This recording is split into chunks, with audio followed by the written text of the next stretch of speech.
Donc, bonjour à toutes et à tous. Bonjour en particulier à celles et ceux qui me suivent, qui suivent ce cours par Internet. Donc, le cours est enregistré et sera mis en ligne très rapidement. La semaine dernière, vous avez vu que le cours était mis en ligne vendredi ou même avant jeudi, très rapidement. Voilà, donc aujourd'hui, je vous propose de plonger sans nous noyer dans le problème de la croissance au niveau cellulaire. Et aujourd'hui, le sujet du cours est ce qui contrôle le volume à des instants courts de la cellule. J'aimerais commencer par une perspective un peu large. Je cite ici dans son principal opus Philosophie zoologique, Lamarck, l'inventeur du terme biologie, un propos qui nous concerne au sujet de la croissance. Pour tout corps inorganique, donc en fait le sujet de cette deuxième partie de son ouvrage, c'est comparer la matière inerte et la matière animée, de voir les propriétés spécifiques du vivant. Or, comme on ne le sait pas assez, Lamarck en fait était un physicaliste, quelqu'un qui croyait, qui réfutait les thèses vitalistes et qui en fait a assis toute sa thèse, notamment sa théorie de la transformation, sur une compréhension physico-chimique du vivant. Et dans ce contexte-là, il dit: pour tout corps inorganique, l'augmentation de volume et de masse est toujours accidentelle et sans borne, et cette augmentation ne s'exécute pas par juxtaposition, c'est-à-dire que par l'addition de nouvelles parties à la surface extérieure du corps dont il est question. Pensez par exemple à un cristal. L'accroissement, au contraire, de tout corps vivant est toujours nécessaire et borné, et il ne s'exécute que par intussusception, un terme un peu technique, mais qui veut dire, c'est-à-dire par pénétration intérieure ou l'introduction dans l'individu de matières qui, après leur assimilation, doivent y être ajoutées et en faire partie. Or, cet accroissement est un véritable développement de parties du dedans au dehors, ce qui est exclusivement propre au corps vivant. Donc vous voyez, c'est quelque chose qui concerne à la fois la croissance des individus ou des organes, donc propos du cours de l'an dernier, mais également de la cellule. La croissance dont on parle, c'est la croissance de l'intérieur par un accroissement de masse. Et si on prend l'image classique d'un bâtiment, si on veut le faire croître, on l'ajoute de l'extérieur, mais on ne peut pas l'ajouter de l'intérieur. Donc il y a quelque chose propre à la plasticité du vivant qui s'exprime dans le concept de croissance. Et donc dans cette perspective-là, on peut donc voir que le mode de croissance de la matière vivante est unique dans le monde physico-chimique, le monde naturel, que l'on peut étudier.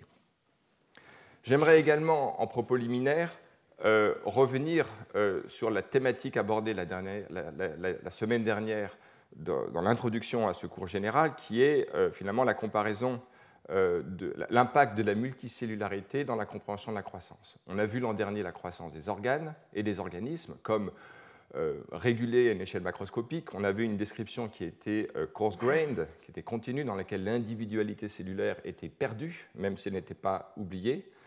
Et on voit maintenant le problème de la croissance de la cellule. Quel lien entre les deux? Et la question que l'on peut se poser, c'est: est-ce que la multicellularité implique des règles propres à la croissance qui ne seraient pas, réductibles ou qui ne se pourraient pas assimiler dans un modèle continu de la matière vivante? Et y a-t-il des règles de mesure de la taille à l'échelle de la cellule qui soient aussi importantes pour comprendre la croissance globale d'un organisme? Et donc, maintenant, j'aimerais aussi rappeler l'énoncé du problème de la croissance au niveau cellulaire, à savoir que quand on regarde la taille des cellules, on voit qu'elle varie beaucoup d'un type cellulaire à un autre chez un animal, mais au sein d'un type cellulaire, prenez par exemple l'épithélium alvéolaire ou bronchique, qui est à la mode aujourd'hui, la variation de la taille des cellules est minimale. D'accord ? Et donc, il doit y avoir des mesures de contrôle de cette variance du volume cellulaire.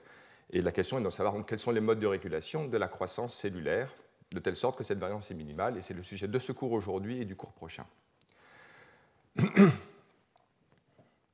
Donc, la taille de la cellule est intimement liée à sa fonction. Comme toujours en biologie, l'aspect fonctionnel rétroagit sur les paramètres physico-chimiques dans une perspective évolutive.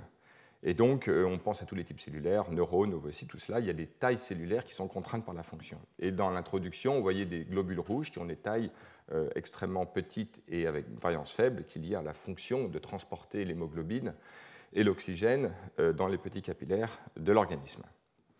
Le point aussi important à avoir à l'esprit, c'est que la taille de la cellule est contrainte physiquement. J'énonce un certain nombre de contraintes, des contraintes de diffusion des métabolites dans la cellule, qui fait qu'une cellule trop grande va avoir un problème pour diffuser, en fait, ne serait-ce que l'ATP, par exemple, à moins qu'il ne soit produit de façon équilibrée à l'ensemble de la cellule.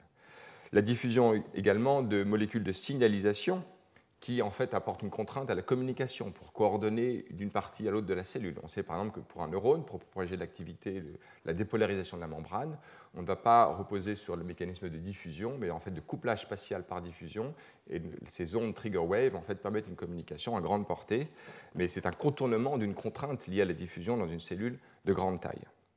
Mais il y a également quelque chose comme le rapport entre surface et volume qui apporte une contrainte. Une cellule qui sera plus grosse va avoir une surface qui sera le rapport surface sur volume décroît en 1 sur R alors que la cellule est plus grande. Donc il va y avoir des contraintes par exemple d'échange avec l'environnement, échange nutritif par exemple, la surface devenant insuffisante par rapport au volume qu'il s'agit de soutenir et de faire croître.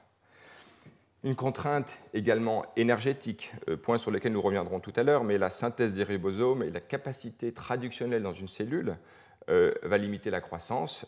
Je ne rentre pas dans les détails, nous reviendrons tout à l'heure, mais c'est une contrainte qui est imposée dans la synthèse des ribosomes, en particulier la transcription des ARN ribosomaux.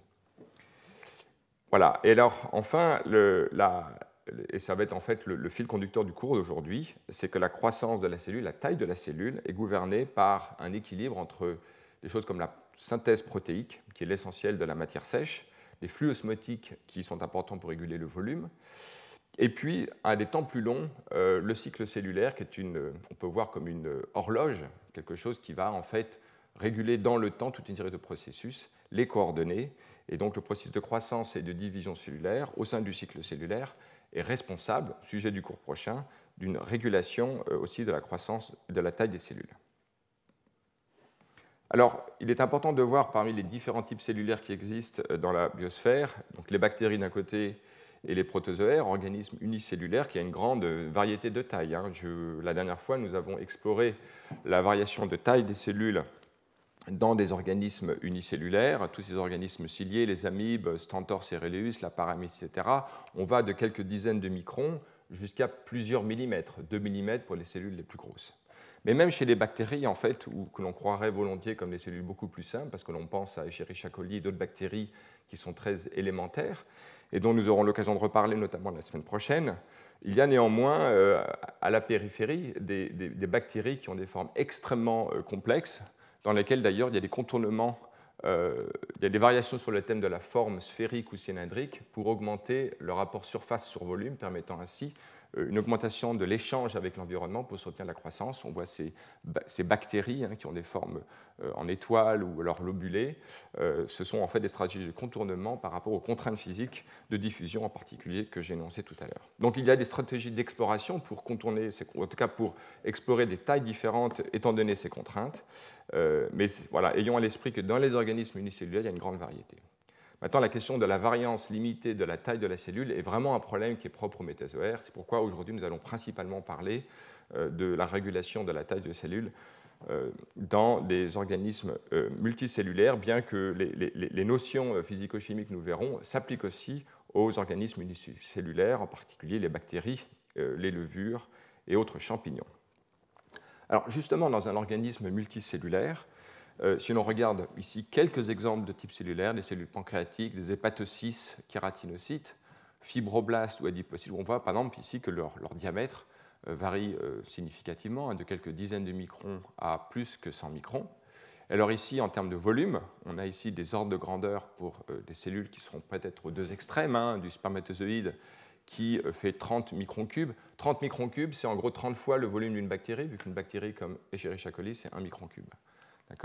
Et à l'autre extrême, l'ovocyte, qui fait 4 millions de microns cubes, donc une cellule beaucoup plus grosse, et aux échelles intermédiaires, quelques centaines à quelques milliers de microns cubes. Voilà, une cellule est là, la cellule de culture classique, ça va faire quelques 2 à 3 000 microns cubes.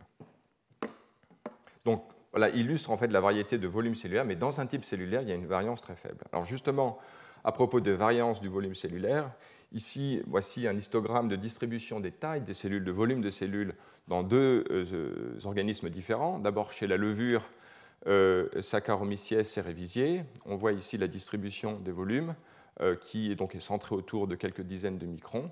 Et typiquement, la variation de taille de ces cellules est ce à quoi on s'attend, étant donné le fait que le volume va de toute façon doubler au cours du cycle cellulaire.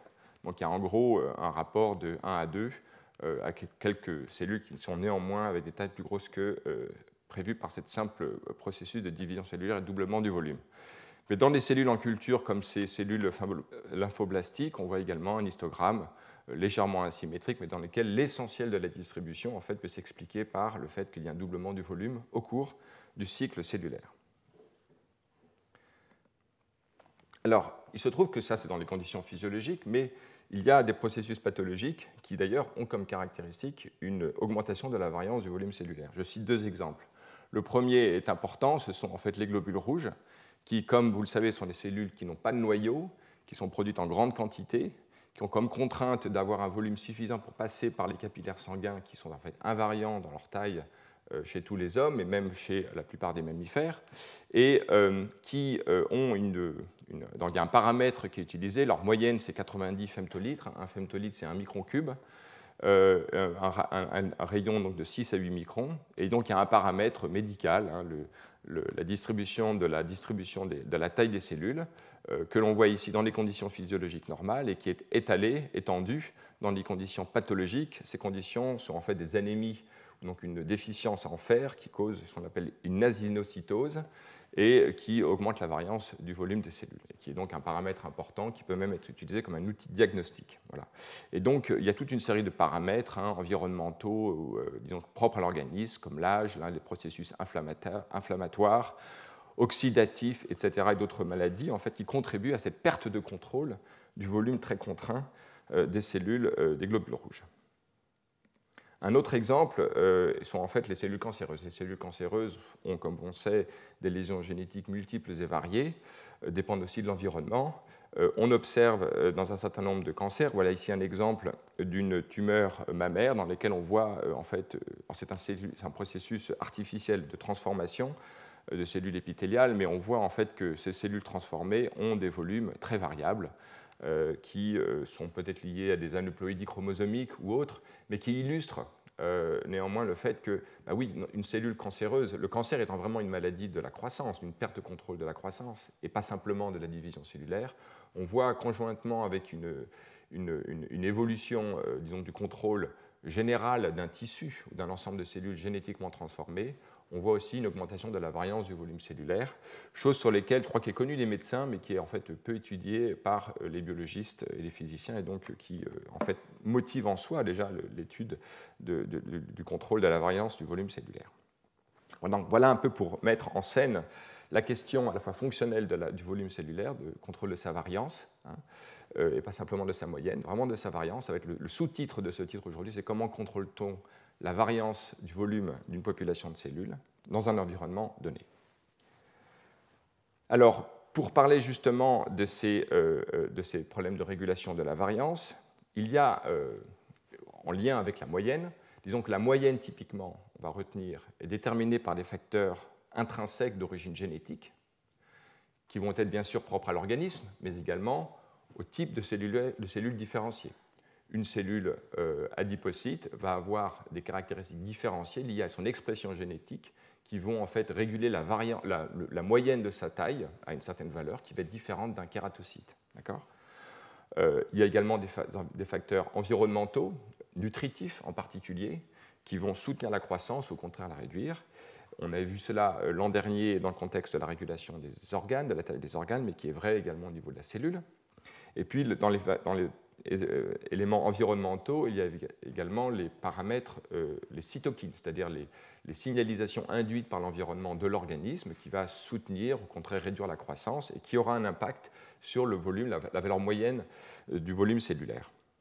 Et puis, il y a maintenant des choses qui sont propres à l'homéostasie du volume à des échelles de temps très courtes, au sens qu'il peut se réguler et se réajuster à des échelles de temps très courtes, et qui, en fait, impliquent une réponse aux variations imputables aux variations de l'environnement, on va en parler aujourd'hui, ou internes à l'organisme. Il y a des aspects stochastiques qui doivent être lissés pour que la cellule n'ait pas une réponse fluctuante trop importante à des paramètres stochastiques internes à la cellule.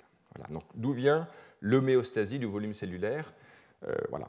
Ça, c'est le sujet du cours d'aujourd'hui en particulier. Mais il y a une régulation de la variance à des temps plus longs, qui est en fait le fait qu'au cours du cycle cellulaire, les cellules vont doubler leur volume, mais à tout moment, au cours de ce processus de doublement du volume, la variance est quand même limitée. Et donc, on doit avoir une évolution à des temps plus longs, à plusieurs heures, de paramètres physico-chimiques qui se manifestent à des temps très courts et qui sont le sujet d'aujourd'hui. Donc, c'est pour ça que le cours d'aujourd'hui et les cours de la semaine prochaine sont intimement liés. Aujourd'hui, j'expose les paramètres élémentaires qui seront nécessaires pour comprendre la régulation de la croissance au cours du cycle cellulaire. Parce que, si vous voulez, le problème peut s'énoncer de la façon suivante. La cellule met en place tout un arsenal de processus régulatifs pour contrôler l'homéostasie de son volume. Néanmoins, elle doit doubler son volume pour se diviser. Et donc, comment maintient-elle ces homéostasies dans un contexte où elle doit néanmoins doubler son volume? Voilà en fait, je pense, de façon synthétique, le problème. Alors, j'aimerais aussi, en nous plongeant au niveau cellulaire, se remettre néanmoins dans le contexte de la croissance de l'organisme. Parce que pour ceux qui ont, et je vous renvoie donc au deuxième cours de l'an dernier, dans lesquels nous avons vu un certain nombre de propriétés de régulation de la croissance de l'organisme, et dans lesquelles la cellule n'était pas oubliée. Et j'aimerais rappeler en fait ce rôle de la cellule. Donc, tout d'abord, il y a un facteur universel, vrai chez les bactéries, les levures, les plantes et les animaux, qui est qu'en fait la croissance cellulaire est dominante sur le cycle cellulaire. Par quoi j'entends que si l'on bloque la division cellulaire, la cellule continue de croître dans une certaine limite. De telle sorte que, par exemple, si l'on bloque la division cellulaire, les cellules vont croître, le volume du tissu va donc continuer à croître jusqu'à une valeur cible qui est la taille de l'organe. J'ai en bas résumé les éléments importants qui concernent les sources énergétiques qui soutiennent la croissance de l'organisme, donc qui correspondent en fait aux éléments nutritifs, évidemment, et à l'autre extrémité, l'échelle de la cellule, sujet qui nous concerne, la demande énergétique pour la croissance de la cellule. Et en fait, la source énergétique a pour fonction de soutenir à l'autre extrémité la croissance de la cellule. Au milieu, nous avons toute une série de contraintes sur lesquelles je ne vais pas revenir, qui en fait concernent la distribution énergétique dans l'ensemble de l'organisme, avec cette loi sur laquelle nous reviendrons très brièvement, et puis en fait tous les mécanismes de contrôle au niveau de l'organe et au niveau systémique qui assurent que les proportions d'organes sont maintenues. Alors justement, pour replacer le métabolisme, la puissance métabolique de la cellule dans le contexte de la croissance de l'organisme, j'aimerais ici revenir brièvement sur cette loi en fait, de croissance énoncée par Brown et Enquist et West, dans laquelle on voit ici, donc, finalement, la question est comment est-ce qu'on explique la croissance d'un organisme jusqu'à une taille limite. Le métabolisme, la puissance métabolique, c'est-à-dire la quantité d'énergie dépensée par unité de temps, en watts, peut se dériver d'un processus cellulaire dans lequel on a alors la masse de l'organisme et évidemment la masse de la cellule moyenne multipliée par le nombre de cellules. Et l'on voit ici la contribution la puissance qui est allouée pour maintenir en vie, en activité, chacune des cellules, donc le nombre de cellules multiplié par le métabolisme basal de la cellule, la puissance métabolique cellulaire, B indice C. Et on a ici la demande énergétique allouée à la croissance, c'est-à-dire c'est la quantité d'énergie qu'il faut pour produire une nouvelle cellule, EC, et puis la dérivée du nombre de cellules. Oui. Prolifération cellulaire. Mais si tu veux, la prolifération cellulaire couplée à la besoin énergétique lié à sa croissance, quand je dis prolifération cellulaire, c'est bien produire une nouvelle cellule. Donc DNC sur DT. Voilà. Donc on a ces deux paramètres, un besoin énergétique pour croître et un besoin énergétique pour maintenir en vie. D'accord ? Alors, on peut dériver de ça une loi de croissance dans lesquels on retrouve ces paramètres cellulaires, notamment la puissance métabolique cellulaire, la consommation énergétique pour produire une nouvelle cellule, et puis la masse de la cellule. Donc des paramètres qui nous concernent aujourd'hui. Et ce qui est intéressant, c'est que donc, la loi de croissance de l'organisme peut se dériver en fait, de paramètres cellulaires d'un point de vue énergétique. Et puis on ajoute à ça cette loi d'abord phénoménologique, la loi de Kleiber, qui couple en fait, la puissance métabolique de l'organisme à sa masse. Et peu importe d'ailleurs si l'on croit au modèle apporté par Brown, Enquist et West sur l'origine physique de cette loi de puissance. Si l'on conjugue ces deux équations, on arrive en fait à une loi de croissance dans laquelle on voit apparaître la demande énergétique la demande énergétique et l'apport énergétique. Et ce qui est important, c'est donc l'écart entre les deux coefficients où la masse de l'organisme apparaît. Et en fait, ce mismatch entre les deux est à l'origine d'une masse asymptotique. Et là, ce que je voudrais souligner, c'est que les paramètres A et B, qui sont sans dimension, sont des paramètres qui contiennent en eux-mêmes des paramètres, des constantes, qui sont des constantes essentiellement cellulaires. On a la masse de la cellule, on a l'énergie pour produire une nouvelle cellule, et on a le métabolisme, la puissance métabolique à l'échelle cellulaire. Et donc, par exemple, ne serait-ce que la masse asymptotique qui dérive de cela, dm sur dt égale 0, la masse asymptotique elle-même, en fait, est la fonction du métabolisme basal de la cellule, de la masse de la cellule, ainsi que d'une propriété de l'organisme en lui-même. Donc, si je voulais revenir sur cette loi de croissance, c'est pour signifier qu'on peut dériver la masse de l'organisme de quelque chose qui, en fait, décrit le besoin énergétique pour croître, pour doubler le volume d'une cellule, ainsi que de sa propre masse et de son métabolisme, de sa puissance métabolique basale, c'est-à-dire la quantité d'énergie qu'il faut produire par unité de temps pour maintenir en vie la cellule. Donc finalement, on voit bien que la croissance de l'organisme dérive directement de propriétés énergétiques de la cellule. Et c'est d'ailleurs pour cette raison, entre autres, que j'ai décidé de m'intéresser cette année aux aspects énergétiques et de régulation de la croissance de la cellule, parce qu'ils sont en fait implicitement importants pour expliquer la croissance de l'organisme. Alors, mettons cela en chiffres. Si on est un adulte, en moyenne, on dépense 1000 kcal par jour, ou 80 mol d'ATP par homme et par jour.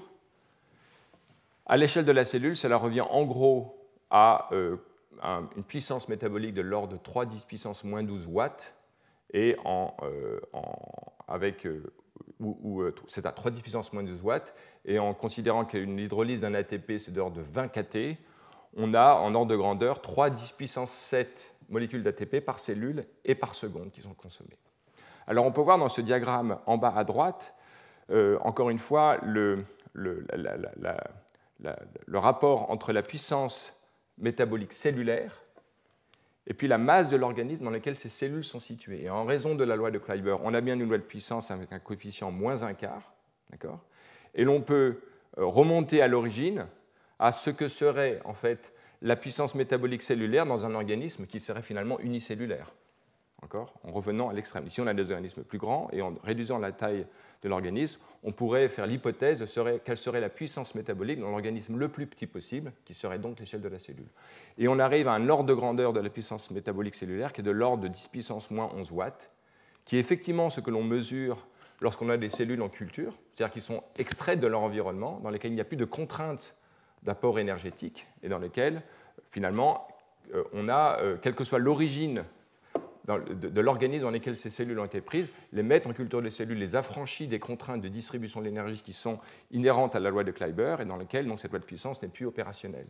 Et on retrouve donc, à l'intersection effectivement cet ordre de grandeur de 10 puissance moins 11 watts, ce qui peut se dériver d'un rapport entre la puissance métabolique d'un organisme, le nombre de cellules dans l'organisme. Bref, il y a différentes façons d'arriver au même ordre de grandeur. Il y en a au moins 3. Question ? Les unicellulaires eux-mêmes ont des volumes, donc des masses qui varient sur 6 ordres de grandeur. Donc ils pourraient apparaître ici, non pas comme oui, alors la question donc.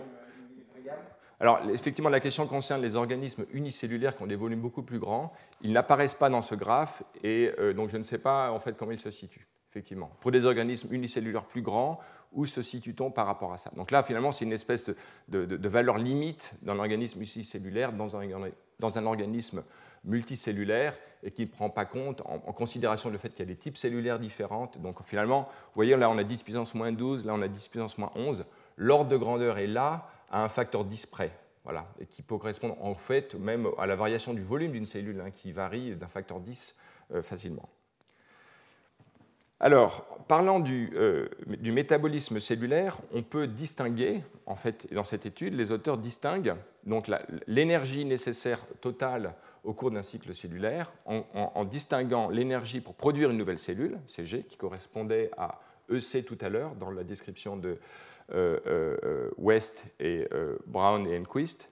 Et ici, alors pour des raisons, ils ont distingué, ils appellent Cm, ce qui est en fait une puissance en droit, vu qu'en fait c'est une énergie par unité de temps, et T est le temps de division cellulaire. Et ici, on a ici des valeurs quantitatives du rapport entre le nombre, entre l'énergie consommée par cellule, d'accord, donc c'est une énergie qui est en fait exprimée en valeur de molécules d'ATP par cellule en fonction du volume cellulaire, le tout en échelle logarithmique.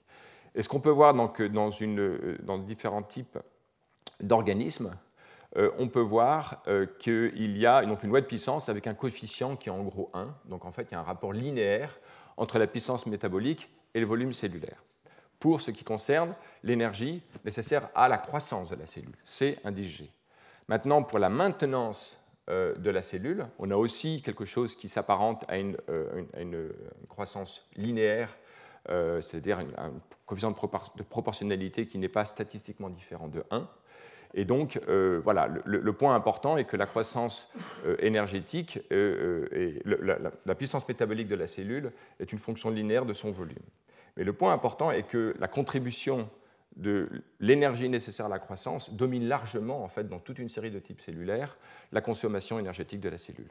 Et pour se rendre compte, il faut regarder quelle serait la durée du cycle cellulaire pour que le besoin en maintenance devienne dominant par rapport à la croissance. Parce que finalement, effectivement, le besoin de l'énergie allouée à la maintenance est directement proportionnel à la durée du cycle de la cellule.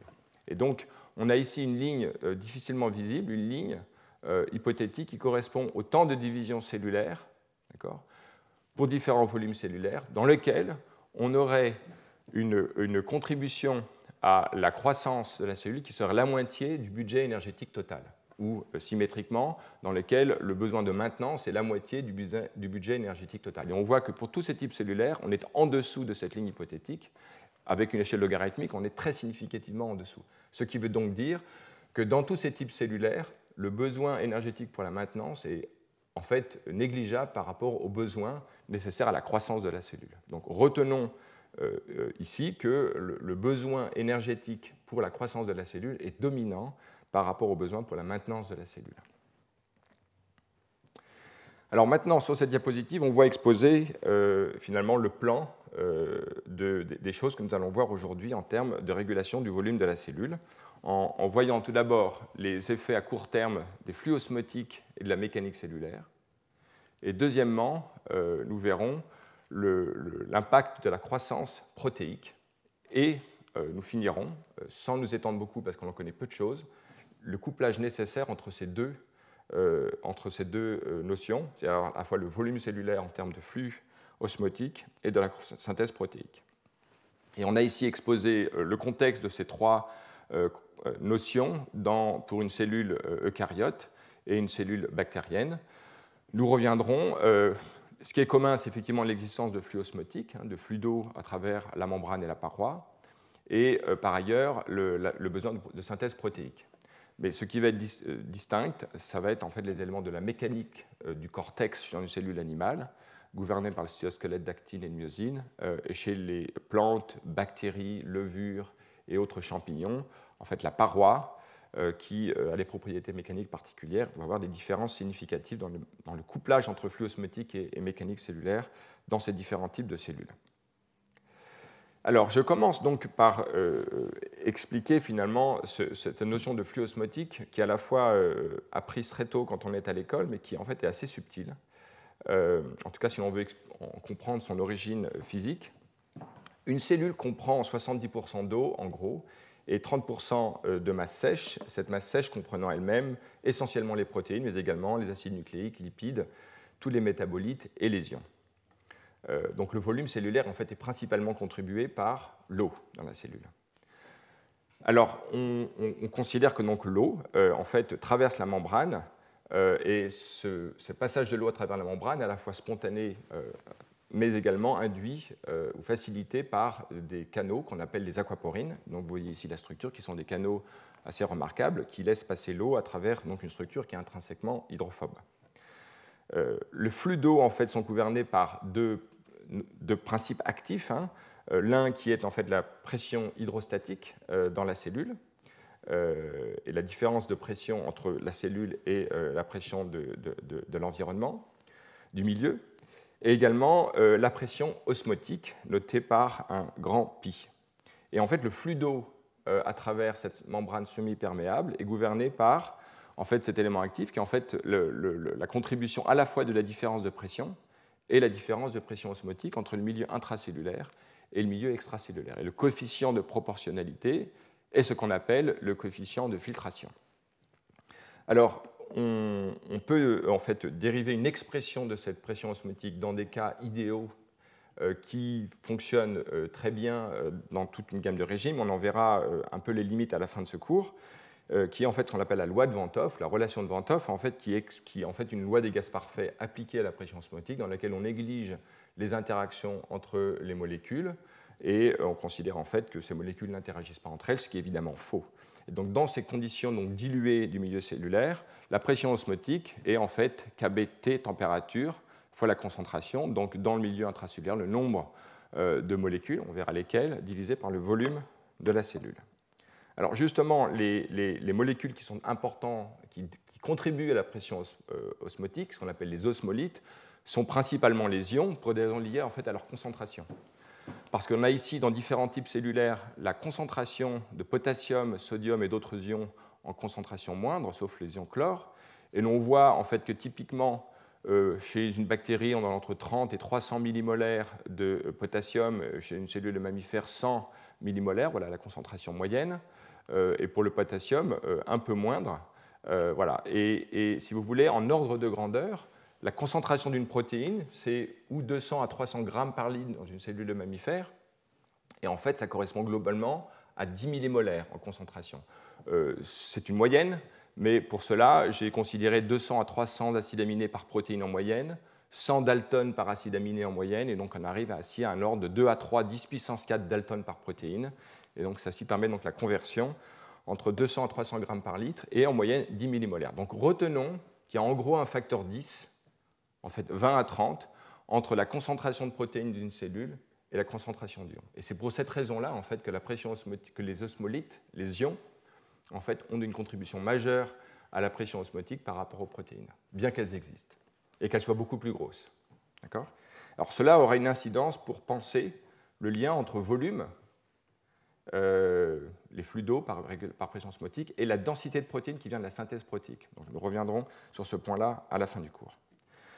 Alors toujours pour mieux comprendre ces flux osmotiques, on peut partir d'un dispositif expérimental, et en fait, c'est sur cette base-là en fait, qu'on considère la membrane de la cellule. En fait, une membrane semi-perméable, c'est-à-dire perméable à l'eau, aux molécules d'eau, mais pas aux ions. Une différence de concentration d'osmolyte entre un compartiment A et un compartiment B va induire un flux d'eau à travers la membrane semi-perméable. Et en fait, la pression osmotique en fait, peut être mesurée comme la pression qu'il faut appliquer au fluide pour empêcher le flux d'eau.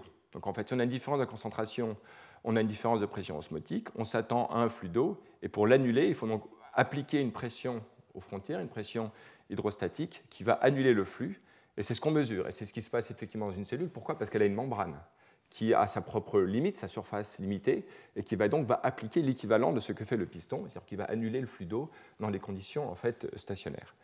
Et donc cette pression osmotique, qui est d'un type un peu particulier, se mesure néanmoins en Pascal, et en fait ce processus qui permet de la mettre en évidence, c'est ce qu'on appelle l'osmose inverse, qui en fait est le processus inverse de celui par lequel les deux volumes deviennent différents pour annuler la différence de pression osmotique dans l'état final. Alors je vous renvoie, pour ceux qui veulent approfondir la compréhension de la pression osmotique, je me suis beaucoup inspiré du livre de Phil Nelson, qui, dans son chapitre 7, si je me souviens bien, explique de façon très en détail en fait, l'origine de la pression osmotique, même si j'en dis très peu aujourd'hui. Le peu que j'en dis en fait, est dérivé de choses beaucoup plus développées avec les calculs dans ce livre, que je trouvais remarquablement bien fait.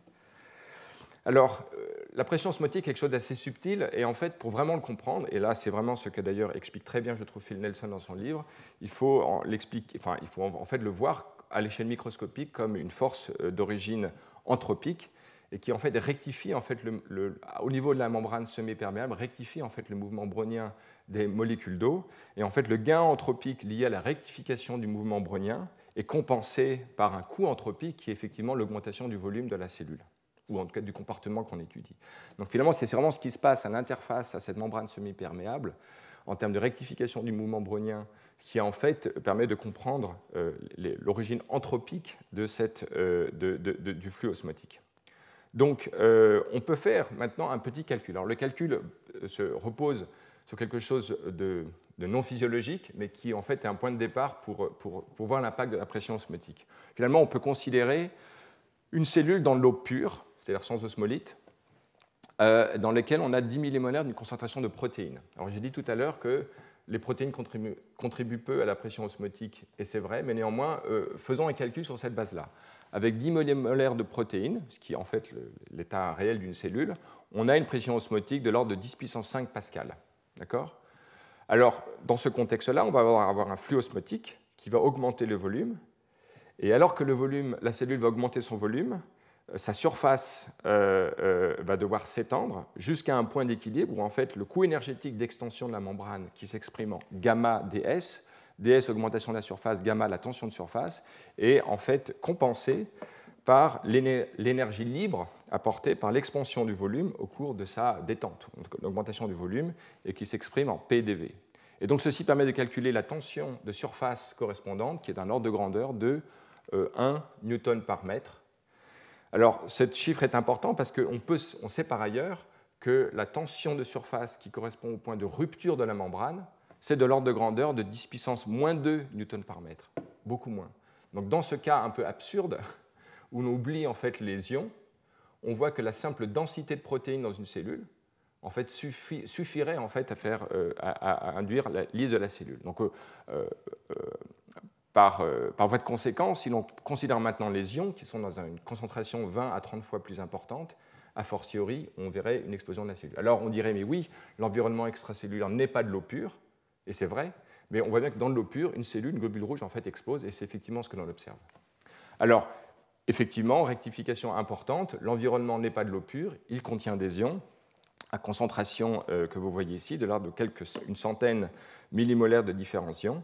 Et donc le point qui est important, c'est qu'il y a une régulation active de la différence de pression osmotique entre le milieu intracellulaire et le milieu extracellulaire, qu'il a réduit au minimum dans les cellules animales pour empêcher la lyse cellulaire. Vous voyez que la différence d'osmolarité en fait est faible. Hein. Si on prend l'ensemble des ions, on a une osmolarité qui est une différence de pression osmotique qui est réelle, mais qui est très faible. Et si elle n'était pas contrôlée, en fait, la cellule se liserait. Voilà, le point important à avoir à l'esprit. Alors, dans ce contexte-là, et on reviendra sur les mécanismes de régulation de cette différence d'osmolarité, on peut manifester par une perturbation de l'environnement, en fait, le flux osmotique et l'impact sur le volume de la cellule. En particulier, donc, si l'on modifie l'osmolarité, vous voyez, on passe de 30 milliosmoles par litre à 215 milliosmoles par litre, qui correspond à une variation de concentration de NaCl de 140 millimolaires à 90 millimolaires. Ici, on a le volume de la cellule en unité relative, et vous voyez qu'il augmente en gros de un peu plus que 30% sur des temps très courts. Et vous voyez ici une image en microscopie électronique qui montre, en fait, lorsque l'on divise par 2 l'osmolarité, l'augmentation du volume de la cellule et puis ces changements de morphologie sur lesquels on revient à la diapositive suivante. Donc en fait, la variation même subtile de la pression osmotique dans un milieu hypotonique induit une augmentation rapide du volume cellulaire et qui est directement liée en fait à tout ce que l'on vient de voir. Alors dans ce contexte-là, effectivement, l'aspect de la cellule change, les microvillosités ou en tout cas les protrusions à la surface de la cellule sont lissées, on a une membrane beaucoup plus lisse et cela vient en fait du fait que la membrane en fait contient un réservoir extrêmement important.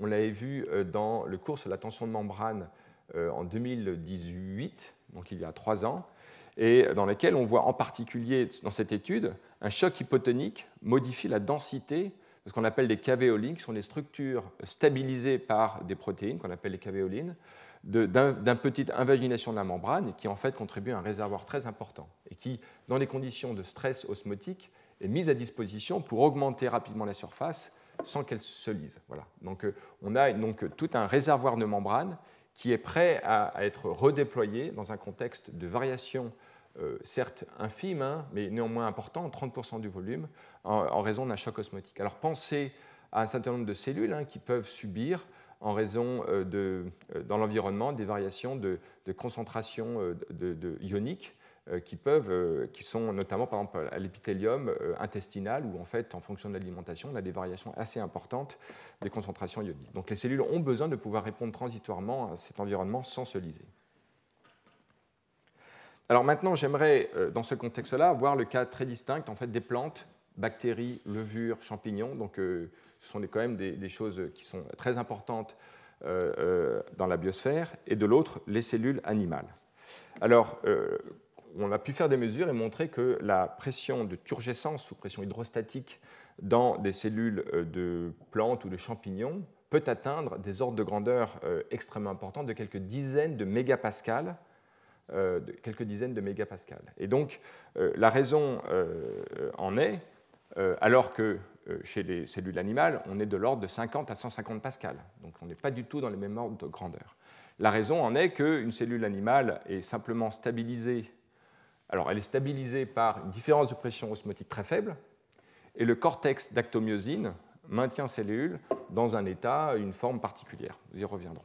Mais la plante, en fait, a une différence de pression osmotique extrêmement importante à l'origine, et comme elle a une paroi extrêmement épaisse et résistante, représentée en bleu, elle a une pression à l'état stationnaire, elle a une pression de turgescence extrêmement importante, mesurée, qui est de l'ordre du mégapascal en moyenne, et qui pouvant atteindre quelques dizaines de mégapascales dans les cas extrêmes. Voilà.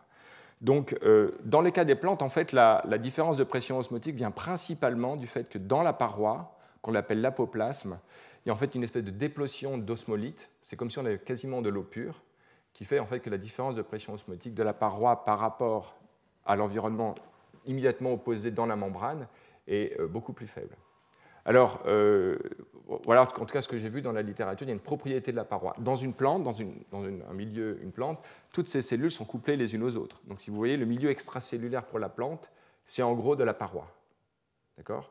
Il y a une différence entre ça et puis le milieu complètement extra-organisme, qui est par exemple, je sais pas, une algue plantée dans l'eau ou une plante dans le sol, ses racines en contact avec l'eau. Mais dans le contexte de l'organisme lui-même, la paroi, c'est le milieu extracellulaire de la plante, et donc la concentration d'osmolyte dans la paroi, qui est très très faible, est principalement la cause de cette différence de pression osmotique, plutôt qu'une augmentation importante de l'osmolarité dans la cellule. En fait, dans ce que j'ai vu dans la littérature, ce n'est pas vraiment l'augmentation de concentration ionique, par exemple, qui est en jeu, mais une baisse importante dans le milieu extracellulaire.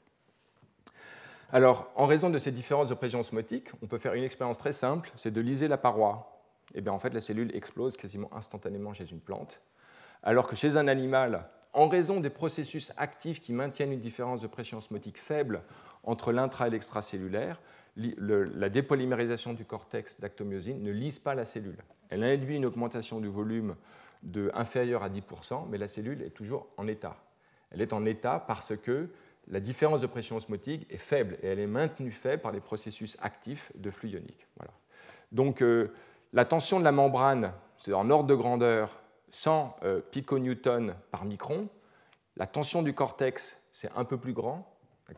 Et la valeur de la tension qui en fait induit une rupture de la membrane, ici je l'exprime en, je disais tout à l'heure, 10 newtons par mètre. Non, pardon, je ne sais plus. En tout cas, c'est 10 000 piconewtons par micron, ça correspond à l'ordre de grandeur que je vous avais donné tout à l'heure. D'accord 10 puissance moins 2. 10 puissance moins 2, voilà. C'est le même ordre. Donc c'est la valeur supérieure de cette distribution de tension de membrane. Donc voilà, le point important, c'est que le cortex d'actomyosine, tout seul, il serait incapable de maintenir la cellule dans son état structuré. Et alors on le voit, on peut le faire disparaître, et la cellule est toujours en forme. Donc c'est vraiment la différence de pression osmotique qui est activement régulée, qui maintient la cellule dans son état, et non pas le cortex d'actomyosine. Alors, dans ce contexte-là, chez les plantes, on peut voir deux états différents. Le premier, c'est des changements réversibles de volume. Alors maintenant, j'exprime la différence de potentiel chimique de l'eau entre le milieu intracellulaire et extracellulaire, qui correspond donc à la différence de pression, à la pression hydrostatique moins la différence de pression osmotique. Si le delta psi est supérieur à 0, on va avoir un flux d'eau, et il y a une façon d'induire un changement réversible qui est d'augmenter la pression osmotique intracellulaire par un flux d'osmolyte, un flux ionique qui va induire un flux d'eau. À ce moment-là, on va avoir une augmentation du volume jusqu'à l'état stationnaire où delta psi égale 0. Et un exemple typique de ça, alors c'est réversible parce qu'il suffit de changer après par des pompes ioniques la concentration pi, et on va avoir une réversion en fait, de ce processus. Et c'est ce qui se passe par exemple dans les stomates, qui sont les organes chez les plantes pour réguler le flux d'oxygène, la respiration. Et en fait, on a une variation du volume des cellules gardes qui induit un changement de forme et qui ouvre en fait le pore qu'on appelle les stomates. Donc là, c'est un exemple physiologique de régulation réversible de volume par une modification de la pression osmotique intracellulaire. Mais il y a une autre modalité qui nous concerne le plus, qui est un changement irréversible du volume, dans lequel on va annuler le potentiel chimique, la différence de potentiel chimique de l'eau, non pas en variant la pression osmotique, mais en variant la pression hydrostatique. Et pour cela, on va le réduire en modifiant les propriétés mécaniques de la paroi, et notamment qui est modélisé comme un milieu élastique, dont le module d'élasticité peut être modifié par la restructuration de la paroi. C'est vrai chez les bactéries, c'est vrai chez les plantes, etc. Donc là, on a effectivement une relaxation de la paroi, flux d'eau, parce que la pression baisse, la pression hydrostatique, et à ce moment-là, une augmentation du volume, et le processus est irréversible parce qu'en fait, il vient d'une modification de la paroi. Alors, ayant ça en tête, maintenant, voyons maintenant le couplage entre ce qui était flux osmotique et puis les éléments mécaniques. Donc on voit en haut la loi que l'on a vue, hein, qui régule le flux d'eau en fonction de la différence de pression osmotique et de la pression hydrostatique. Et maintenant, on a cette formulation que l'on va voir pas à pas, qui est en fait l'équilibre des forces dans le système, dans lequel on a la différence de pression et toute une série de contraintes qui sont en fait des propriétés intrinsèques de la cellule. Voyons-les pas à pas. Donc, prenons le cas minimal, qui n'est pas une vraie cellule, où en fait on a simplement la différence de pression en intracellulaire et extracellulaire. À l'équilibre, on a un équilibre des deux pressions. Une vraie cellule, néanmoins, dans le cadre d'une plante, a une paroi, et donc on doit, pour exprimer l'équilibre des forces, exprimer en fait la contrainte liée à l'existence d'une paroi cellulaire, dans laquelle, voilà donc la nouvelle formulation pour l'équilibre des forces. Et dans une cellule animale, on va non pas considérer la paroi, mais les contraintes liées au cortex cellulaire, et puis quelque chose qui est plutôt dans le bulk, dans l'intérieur de la cellule, qui est tout le cytosquelette ancré à la membrane, et qui est à l'origine d'une contrainte qui rentre en compte dans l'expression de l'équilibre des forces. Et puis maintenant, si la cellule n'est pas isolée, unicellulaire, mais dans un tissu, on a un dernier élément qui est en fait des contraintes venant du confinement de la cellule, qui correspond à l'existence d'autres cellules autour, et également d'une matrice extracellulaire qui en fait peut servir d'enveloppe qui limite les propriétés de la cellule. Et donc l'expression très générale chez une cellule animale va être de cette forme-là. Et donc on voit bien que l'on peut coupler ainsi les flux d'eau aux propriétés mécaniques, au sens où les propriétés de la cellule vont impacter directement sur les flux d'eau.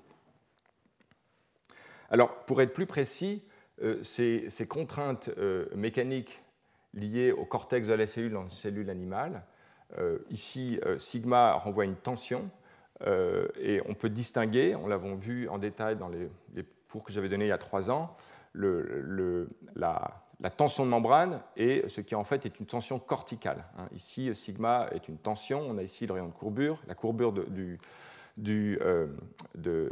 la cellule, représentée ici.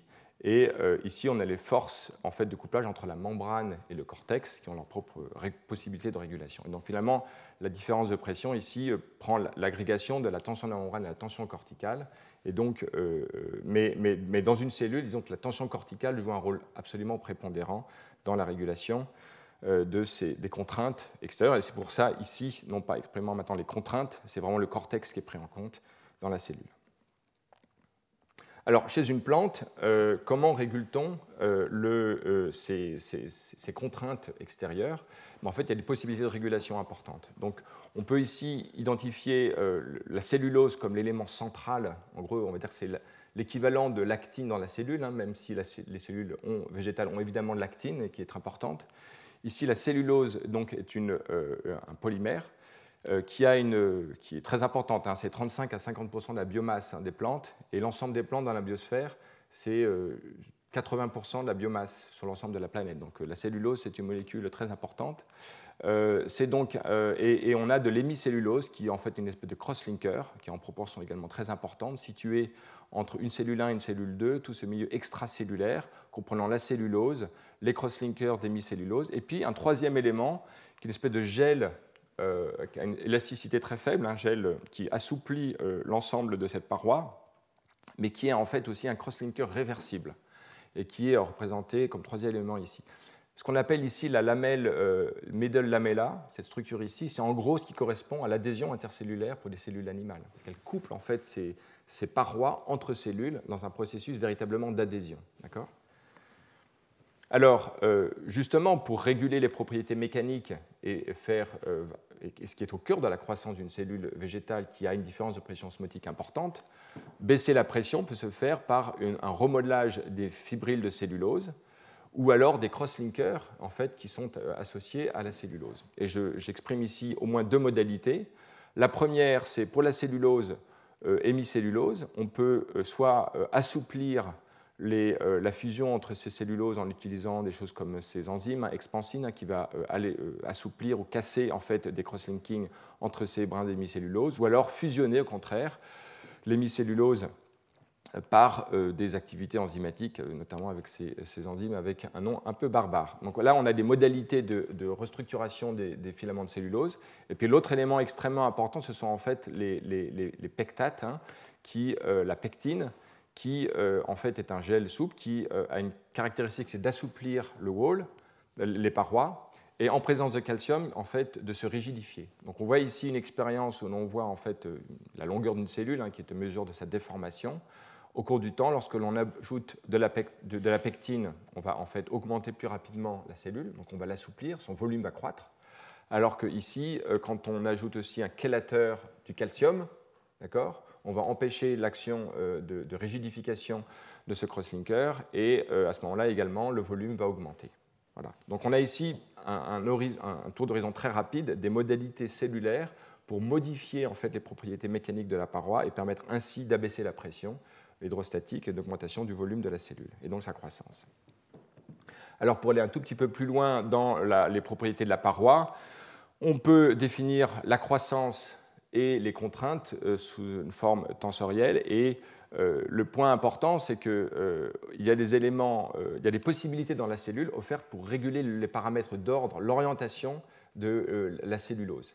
Et en fait, c'est extrêmement important parce qu'on peut à ce moment-là avoir des propriétés anisotropes dans lesquelles sigma YY est inférieur à sigma XX dans la représentation que j'en ai faite.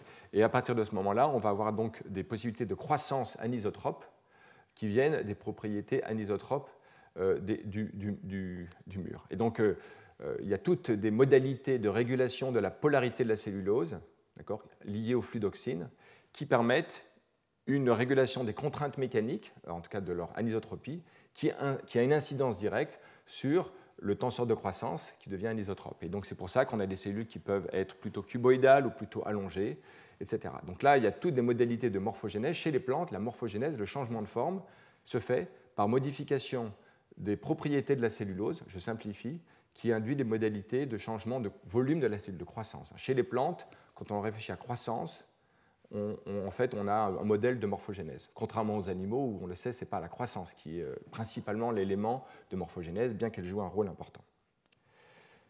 Alors justement, chez les animaux, la différence de pression osmotique infime entre le milieu intracellulaire et extracellulaire permet au cortex d'actomyosine de jouer un rôle très important dans la morphogénèse. Quand bien même il n'empêche pas la cellule d'exploser, il permet, par des forces finalement modestes, de modifier en fait la forme d'une cellule. Et on en voit deux manifestations. Pendant la cytokinèse, la division cellulaire, un anneau contractile d'actomyosine qui déforme et en fait va scinder le volume d'une cellule en deux. Mais les forces en jeu sont en fait très faibles par rapport aux choses que l'on voit par la différence de pression osmotique. Si elle n'était pas régulée, la cellule exploserait. Et puis, au contexte de la migration cellulaire, on a une anisotropie de forme cellulaire par une contractilité postérieure de la cellule et d'autres éléments de régulation du cytosquelette à ce qu'on appelle le front de la cellule. Donc voilà, c'est important de voir finalement le rôle très important du cortex d'actomyosine s'apprécie lorsque l'on voit en fait toutes ces propriétés physico-chimiques de la cellule animale. Et donc tout ce que j'ai pu dire ces dernières années sur le rôle de l'actomyosine dans la régulation de la forme de la cellule, je renvoie à tous ces cours-là, se comprend mieux une fois qu'on a à l'esprit et des éléments chiffrés sur la pression osmotique, la différence de pression osmotique et le fait qu'elle est activement régulée. Alors, une manifestation très claire de ce que je viens de dire dans les conditions physiologiques, c'est ce qui se passe justement au cours de la division cellulaire. là je développe un article de l'équipe de Tony Hyman il y a quelques années qui montrait que, alors pendant la division cellulaire, on sait que les cellules s'arrondissent, et en utilisant un cantilever qui mesure en fait la force appliquée par la cellule lorsqu'elle s'arrondit, les auteurs montrent à la fois l'augmentation de la force au cours de l'entrée en mitose, ici en métaphase, et puis la pression liée à l'arrondissement de la cellule. Donc on a les deux mesures, la force et la pression exercée. Et les auteurs montrent que quand on dépolymérise l'actine ou inactive le moteur myosine 2, donc en fait quand on perturbe le cortex d'actomyosine, eh bien, cette force ou cette pression appliquée sur le cantilever en fait, chute de façon dramatique. Et inversement, dans un milieu hypotonique, donc en variant la pression osmotique de la cellule, on a aussi un effet sur la pression mesurée. Donc, dans un milieu hypotonique, on va avoir une augmentation du volume et donc une augmentation de la pression exercée sur le cantilever. Et inversement, dans un milieu hypertonique, où le volume va être réduit, on va avoir une baisse de la pression exercée. Donc ces expériences manifestent le fait qu'il y a à la fois une contribution de la pression osmotique et de la tension corticale dans la pression mesurée sur en fait, ce cantilever pendant le processus d'arrondissement de la cellule, pendant la mitose. Alors, parlons justement de la contribution de la pression osmotique. Si la cellule augmente son volume, c'est qu'il doit y avoir une régulation aussi de l'osmolarité dans la cellule. Et donc, pour cela, les auteurs inhibent, par exemple, les antiporteurs sodium-proton. Et on a à ce moment-là une baisse de la pression suite à l'application de cet inhibiteur. Alors, les ions H+, vont avoir aucune contribution à l'osmolarité parce qu'il y a tous des processus de régulation du pH dans la cellule, ce qui fait que ça va être tamponné. Mais en revanche, la concentration de du sodium va être modifiée par cet inhibiteur, et c'est ce qui est en jeu dans la baisse de la pression exercée sur le cantilever. Et maintenant, en utilisant une drogue assez brutale, l'afatoxine du staphylocoque, on observe aussi une baisse de la pression très importante parce que c'est un inhibiteur qui induit en fait une augmentation de la perméabilité membranaire aux tous les ions cations monovalents. Et donc, en synthèse, on voit que l'augmentation physiologique du volume de la cellule pendant l'entrée en mitose est liée à une régulation de l'osmolarité dont l'origine n'est pas encore déterminée, mais on peut imaginer qu'il y a par exemple certains canaux ioniques qui seraient exprimés dans cette phase d'entrée en mitose, qui serait importante pour l'augmentation de l'osmolarité. Et par ailleurs, l'action du cytosquelette d'actomyosine, qui joue aussi un rôle important, comme le révélaient les expériences. Donc là, on a une bonne manifestation en fait, de la régulation du flux osmotique et de la mécanique cellulaire comme jouant un rôle important pendant le processus de division cellulaire. Or, cet arrondissement de la cellule, en fait, peut s'expliquer par la nécessité d'apporter un espace suffisant pour que le fuseau mitotique se mette en place, permettant une ségrégation des chromosomes plus sûre. Oui. Tu dis qu'il y a une régulation de l'osmolarité lors du banding, ou tu dis qu'il y a un pompage d'ions, l'osmolarité reste la même, mais le volume augmente? Il y a une modification, les auteurs ne mesurent pas l'osmolarité, mais l'inférence par le rôle de ces inhibiteurs, c'est que comme le volume augmente de la cellule, une augmentation faible du volume et qu'il y a une augmentation de la pression, il y a sans doute une régulation en fait, de l'osmolarité interne. Elle va rester la même comme l'osmolarité ne peut pas changer, puisque le cortex ne peut pas contrôler, enfin équilibrer. Ce n'est pas le cortex qui va modifier effectivement le volume. Mais même l'osmolarité ne peut pas changer de plus de... Elle va changer de très peu, mais suffisante. Je pense que si on regardait le cortex de la membrane, on verrait en fait qu'il y a moins de structures. Il y aurait un peu comme dans un choc osmotique, c'est-à-dire qu'on voit en fait une cellule membrane qui serait beaucoup plus lisse. En tout cas, c'est ce que j'imagine. Il y a beaucoup d'éléments qui manquent. Quels sont les régulateurs de l'osmolarité? Est-ce que la membrane change? Il y a quand même des mesures. Le labo de Buzzbaum avait montré qu'il y avait une augmentation de la stiffness du cortex dans ce contexte-là de la cellule. Bon. Donc c'est un élément indicateur qu'il doit y avoir quelque chose comme une régulation de l'osmolarité. Je ne crois pas avoir vu dans la littérature les articles qui documentent quelles sont ces pompes, même si j'avais entendu un talk de Tony Hyman à ce sujet. Alors, le point là où je voudrais en venir, c'est que la cellule peut rapidement répondre à une variation de l'environnement, mais en fait, elle va s'adapter. Et c'est cette réponse adaptative de la cellule qui est extrêmement importante parce qu'elle elle manifeste une capacité d'homéostasie de la cellule. C'est-à-dire que le volume va augmenter dans une condition hypotonique, mais dans une échelle de temps de quelques 15-20 minutes, elle va retourner à son volume de référence. Et donc, comment est-ce que c'est régulé? Par des processus actifs de pompage ionique, ATP dépendant, qui vont restaurer en fait la différence de pression osmotique à l'équilibre et qui va donc restaurer le volume. En plus des éléments d'endocytose de membrane, il y avait une mise à disposition d'un réservoir de membrane qui est à la fois à la surface mais également intracellulaire, et celui-là peut être réajusté dans les conditions de variation de pression. On peut considérer dans l'endocytose tout l'arsenal complexe de l'endocytose, cavéoline dépendante, calatrine dépendante, etc., etc. Mais donc il y a des processus actifs d'adaptation de la cellule. Alors, parlant justement de régulation adaptative de la cellule, je mentionne deux grandes modalités de régulation. En fait, les propriétés à la fois mécaniques et, on va le voir, ioniques de la cellule sont détectées par la cellule pour induire une restauration. Alors, il y a les canaux ioniques qui sont, qu'on appelle mechanically gated, c'est-à-dire qui sont activés par une tension. Alors, il y a toute une série d'études qui ont été faites. Là où c'est le mieux étudié, c'est sans doute chez la bactérie, où en fait, ces canaux MSCS, MSCL sont des canaux en fait, activés par la tension. Les modèles en jeu dans ce type d'activation seront soit en fait, une variation de la courbure de la membrane qui, lorsque la cellule est en tension, en fait, serait modifiée, qui pourrait ouvrir le canal ionique, et puis des changements d'épaisseur de la membrane liés à l'interface entre un milieu hydrophobe et hydrophile, et lorsque la cellule est en tension, en fait, qui pourrait être modifiée et qui serait détectée par le canal ionique. Donc là, il y a des calculs qui ont été faits par ces auteurs-là qui montrent en fait, la faisabilité, en tout cas, de ce modèle de canaux mécanosensibles qui seraient impliqués dans la détection du changement de volume qui induirait donc une augmentation de la tension de la membrane. Voilà. Maintenant, comme on l'a vu, chez les plantes, il y a la membrane et la paroi, donc manque aussi dans ça, pour avoir une compréhension exacte, comment la paroi également entre en jeu pour que la membrane n'est évidemment pas seule à sentir la tension. Les propriétés de la paroi absorbent principalement en fait, la tension dans la cellule. Alors, une autre classe de réponses sont des canaux ioniques qui sont activés par la baisse de la force ionique. On a en fait un mécanisme connu dans les cellules de mammifères qui est en fait une baisse, en fait, l'augmentation du volume de la cellule dans un milieu hypotonique va induire en fait un cotransport, un efflux transport vers le milieu extracellulaire d'anions, donc chlore, et de cations, potassium, en dehors de la cellule. Et il y a des canaux ioniques impliqués dans ce processus, et cette étude en particulier identifie LRCC8 comme un composant de ce complexe impliqué dans l'ajustement régulé du volume de la cellule dans des conditions hypotoniques. Et en fait, ce qui est très intéressant, c'est que les auteurs, par un système artificiel in vitro, démontrent que ce n'est pas l'élément mécanique lié à l'inflation de la cellule qui est en jeu, mais quelque chose qui est une baisse spécifique de la force ionique dans le milieu intracellulaire liée à sa dilution, liée à l'augmentation du volume.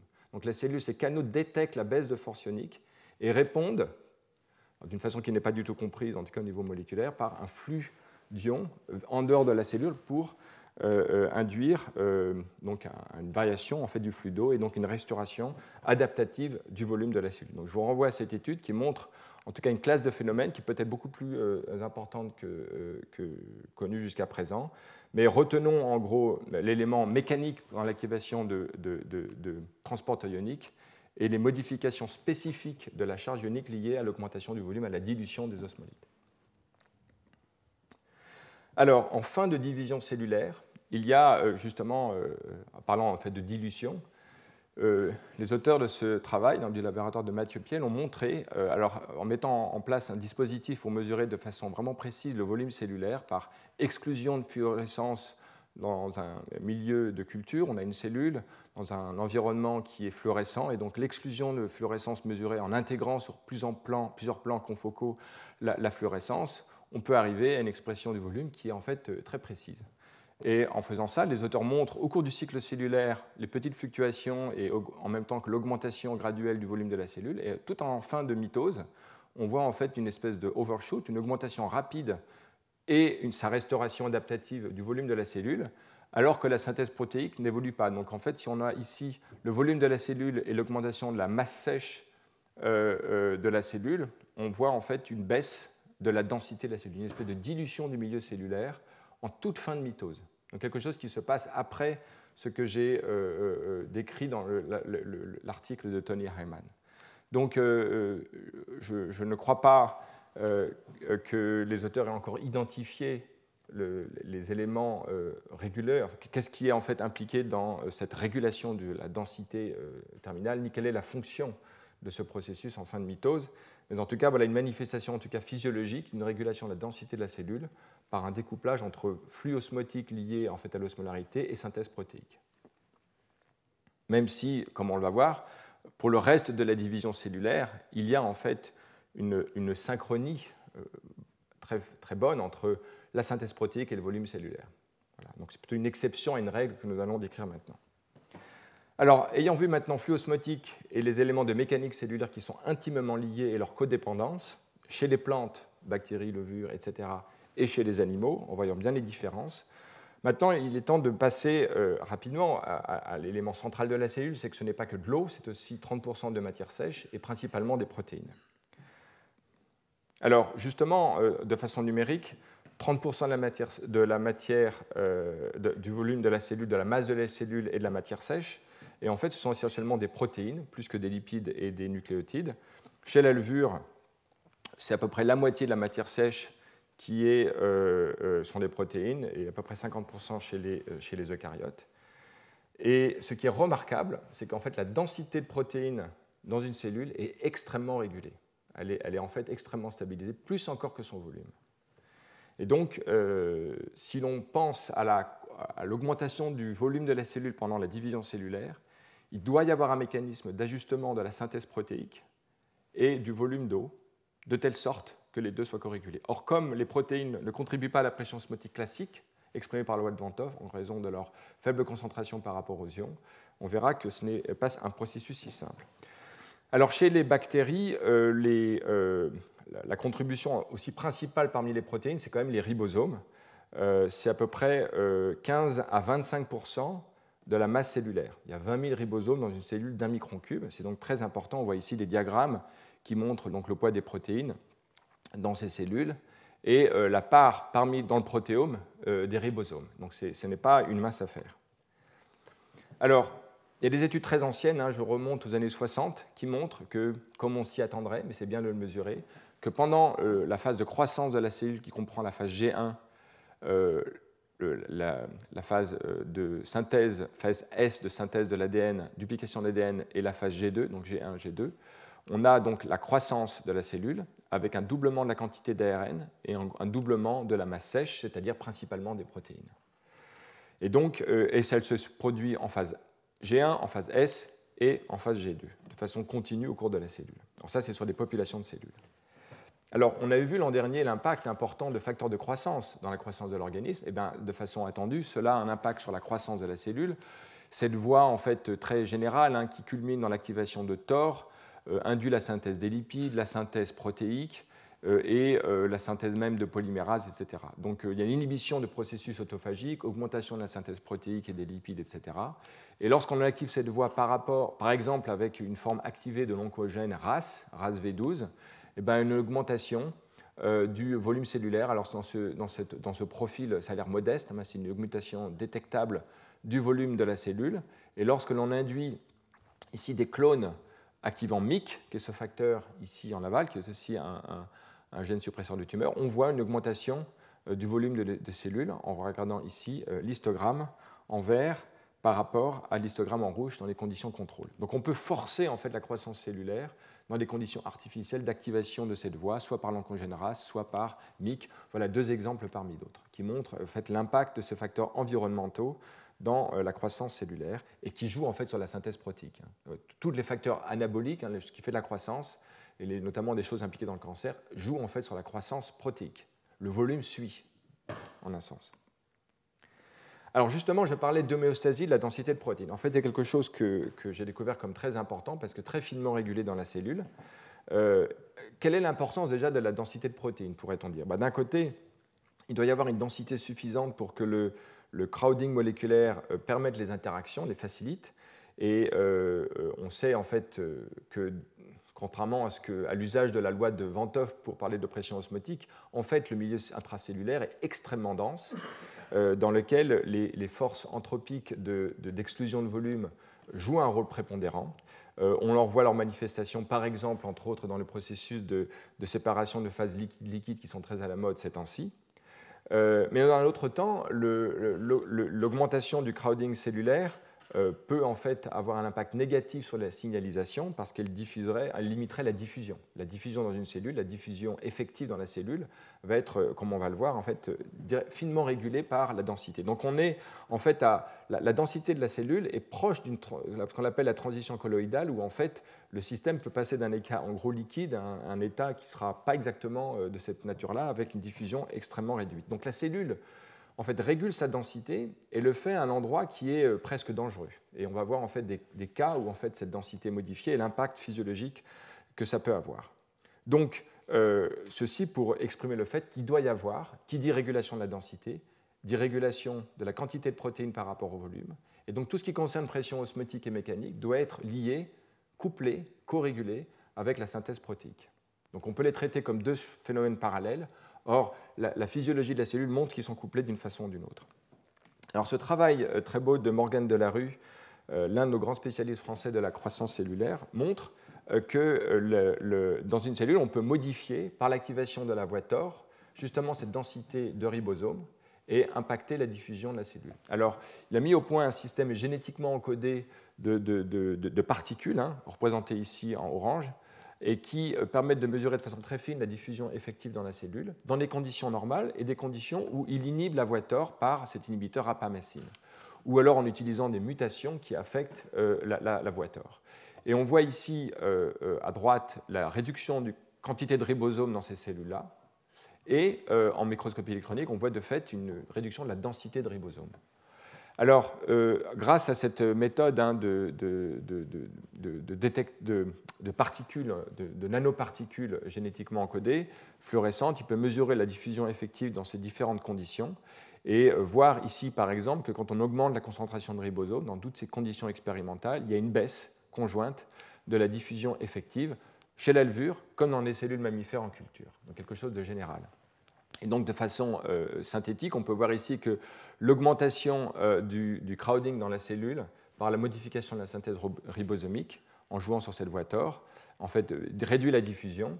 Et la cellule se situe dans une zone très particulière, finement régulée, de densité de ribosomes et de densité de protéines, permettant son fonctionnement. Alors, une autre étude indique que, du reste, lorsque l'on fait un choc hypotonique qui va augmenter le volume cellulaire, on peut après lever ces conditions Alors en fait, ici, c'est au contraire, c'est un choc hypertonique, la cellule réduit son volume, et on peut relâcher la contrainte, donc le volume va augmenter, revenir à l'état de référence. Et à ce moment-là, les auteurs montrent la translocation nucléaire de toute une série de facteurs impliqués dans différents aspects de la signalisation cellulaire, peu importe les fonctions ici, mais on voit au moins 5 exemples différents de réactivation des fonctions cellulaires qui montraient en fait que la cellule était perturbée dans la fonction de différentes voies de signalisation lorsque son volume était réduit et donc le crowding est augmenté, en suivant les travaux de Morgan Delarue. Et donc, on peut aussi démontrer, en tout cas chez la levure, que cette modification de la densité du crowding dans la cellule a un impact physiologique, lequel peut être restauré, c'est réversible, dès lors que l'on lâche la contrainte osmotique sur la régulation du volume. Donc tout ça pour signifier qu'il y a donc des indications fortes que la modification de la densité intracellulaire a un impact physiologique, et donc c'est pour cela que la cellule le régule si finement. Alors un exemple pathologique, ou en tout cas anormal, où on peut forcer le découplage entre augmentation du volume cellulaire et synthèse protéique, c'est les cas où en fait on va donc diluer d'une certaine manière le contenu cellulaire, et ceci induit des perturbations dans les cellules qui s'apparentent à ce que l'on observe dans les cellules dites en sénescence, c'est-à-dire qui vieillissent. Et donc ce travail, en tout cas, suggère un mécanisme hypothétique au cœur d'un des aspects de la sénescence, qui est en fait une modification de la densité cellulaire par un découplage pathologique, on va dire, entre synthèse protéique et régulation du volume. Alors, voici ici le système. On utilise chez la levure un mutant de CDC28 qui régule le cycle cellulaire. Donc la cellule, en fait, ne va plus se diviser, mais néanmoins, elle va continuer à croître en raison de ce phénomène connu de dominance de la croissance par rapport à la division cellulaire. Et donc la cellule augmente son volume. Alors comme contrôle, les auteurs utilisent des conditions, ils bloquent la traduction protéique dans ce mutant, de sorte que l'on a la même condition génétique, mais puis la croissance volumique, qui leur permettent de vérifier que les effets mesurés viennent de l'augmentation de volume, mais non pas de la condition génétiquement mutante. Et en fait, les auteurs montrent en particulier le fait qu'il y a deux phases dans cette croissance du volume. Une première dans laquelle le taux de croissance est proportionnel au volume de la cellule, donc on est donc dans une phase exponentielle de croissance du volume de la cellule. Puis on arrive à une espèce de plateau dans lequel le taux de croissance sature, on est donc dans une phase linéaire de croissance de la cellule. Donc première phase exponentielle jusqu'à 300 microns cubes ou femtolitres, et après une croissance linéaire. Alors normalement, et on reverra, la croissance de la cellule est en fait exponentielle.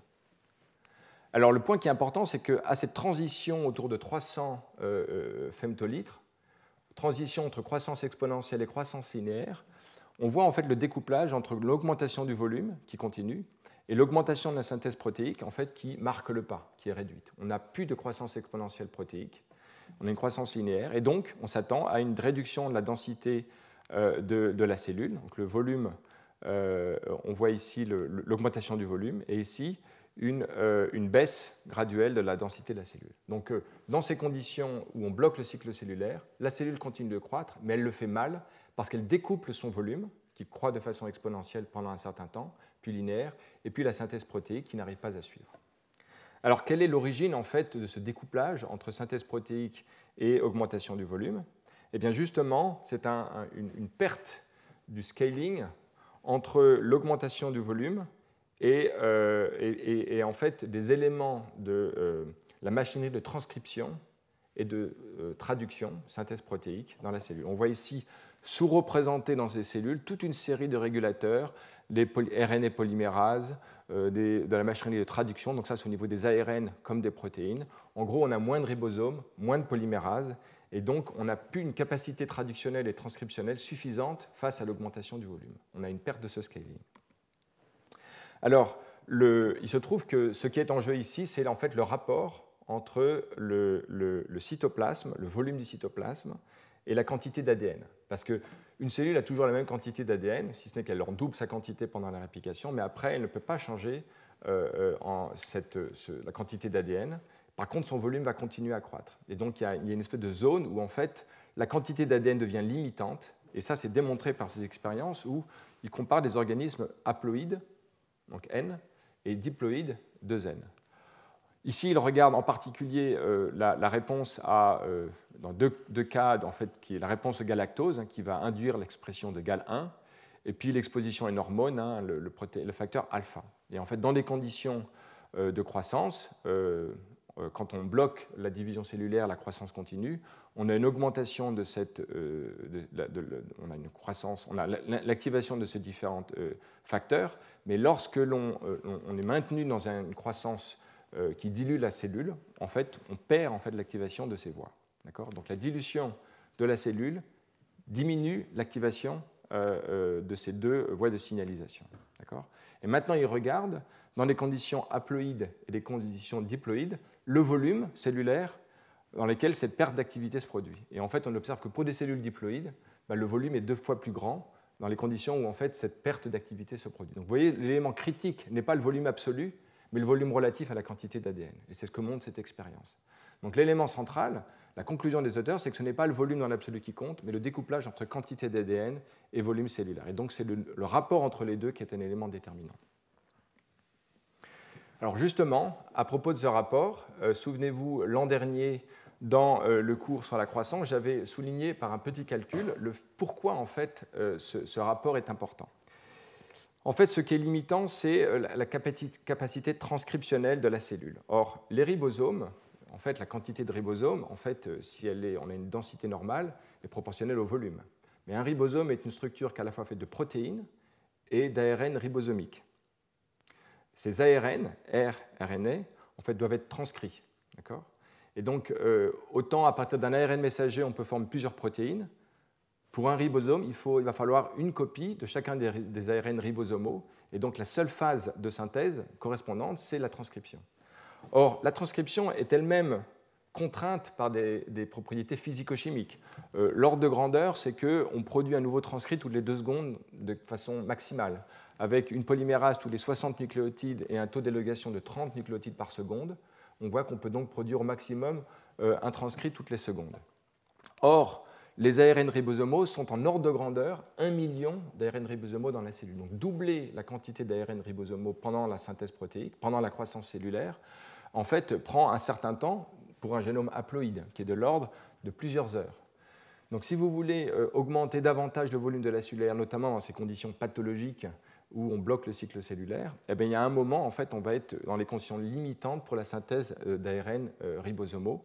Et donc la quantité de ribosomes va être insuffisante, on ne va plus les assembler, et il va y avoir un découplage entre capacité traductionnelle et volume, et c'est exactement ce qui a été vu tout à l'heure.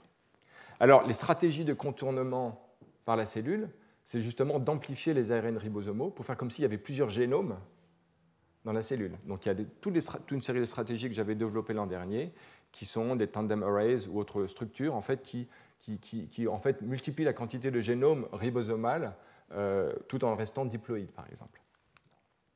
Et ce qui permet donc de rendre moins limitante le rapport cytoplasmique, la quantité d'ADN par rapport au cytoplasme, dans des conditions normales de doublement du volume. Mais lorsque l'on va vouloir croître le volume de façon plus importante, et nous avons vu la semaine dernière toute une série de cellules dans lesquelles ça se produit, à ce moment-là, la seule stratégie de contournement va être la polyploïdie, d'augmenter de facto la quantité d'ADN pour pouvoir maintenir un rapport cytoplasme sur ADN suffisant et donc alimenter une croissance plus étendue. Donc les cellules ciliées sont toutes polyploïdes, et même chez les mammifères, nombre de cellules en fait, sont polyploïdes, évidemment le muscle, mais également toute une série de cellules. Alors, ces éléments nous ramènent donc aux aspects énergétiques de la synthèse protéique. En gros, dans le budget de la cellule, on avait vu tout à l'heure que c'est essentiellement la croissance qui est impliquée plus que la maintenance. Et bien, plus précisément, les auteurs ici calculent que c'est la synthèse protéique qui rend compte de l'essentiel du budget énergétique d'une cellule. On a ici une distribution en quantité d'ATP ou en fraction de l'énergie totale.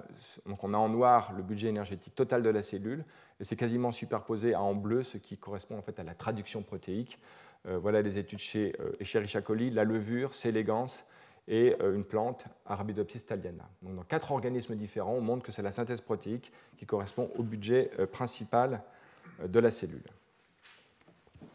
Alors ici, vous voyez, dans ce contexte où l'on double la quantité d'ADN et de protéines, que le paramètre qui est le plus invariant, c'est effectivement la densité de la cellule.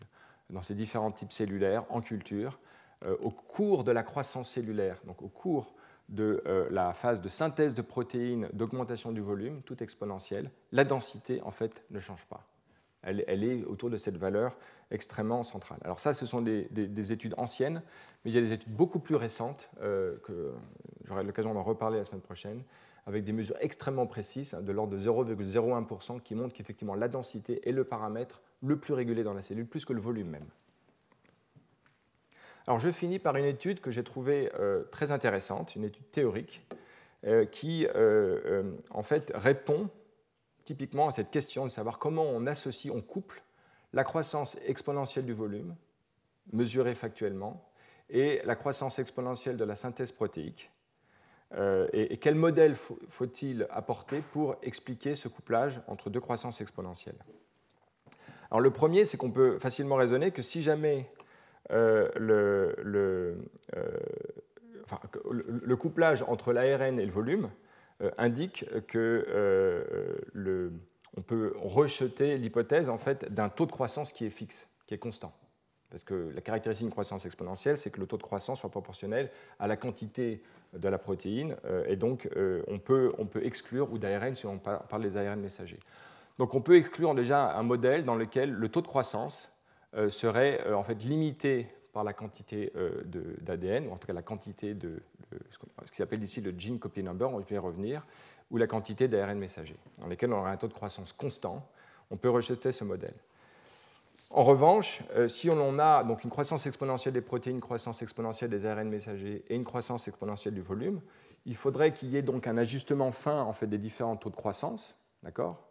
Et même si en moyenne ces taux de croissance sont les mêmes, d'une façon qui serait régulée par la cellule, une petite fluctuation, en fait, un écart entre ces deux, pourraient s'accumuler au cours du temps et induire une espèce de marche aléatoire de la croissance dans ces deux paramètres. Donc en fait, un mécanisme d'ajustement en moyenne des deux taux de croissance ne serait même pas suffisant pour expliquer en fait la convergence, le très proche ajustement de l'un par rapport à l'autre. Et donc il y a véritablement un problème sur lequel il n'y a pas encore de réponse expérimentale. Et l'objet de cette étude, c'est d'apporter un modèle théorique qui potentiellement répond en fait à cette nécessité d'un nouveau modèle. Alors ici, je veux m'arrêter sur ce paramètre G indice I, qui est en fait une espèce de raccourci pour parler de la régulation génétique. En fait, il s'agit de ce qu'ils appellent le nombre effectif de copies du gène. En gros, c'est ce qui renvoie à, par exemple, les polymérases vont se mettre sur un promoteur qui va réguler un gène, et donc le nombre effectif de gènes, de copies du gène, correspond en fait à la capacité de traduction, de transcription de ce gène. D'accord ? Ce n'est pas simplement le nombre de gènes réel, c'est même le fait qu'il soit très fortement régulé. D'accord ? Donc tous les aspects de régulation génétique vont faire qu'un gène qui n'est qu'en une seule copie peut être très fortement exprimé, et c'est ce qui va générer un GI important. D'accord ? Donc voyons GI comme une espèce d'agrégat de tout le phénomène de régulation génétique qui culmine dans la production d'un ARN messager. Alors le modèle, en fait, repose sur c'est un modèle stochastique d'expression génétique qui considère que ce qui est limitant, en fait, ce sont les polymérases, les ARN polymérases, et, en quantité N, et les ribosomes en quantité R. C'est eux qui sont limitants. Et en fait, ce qui est maintenant modélisé, donc la production. Donc, les gènes en fait, vont rentrer en compétition pour un pool limitant d'ARN polymérase. D'accord ?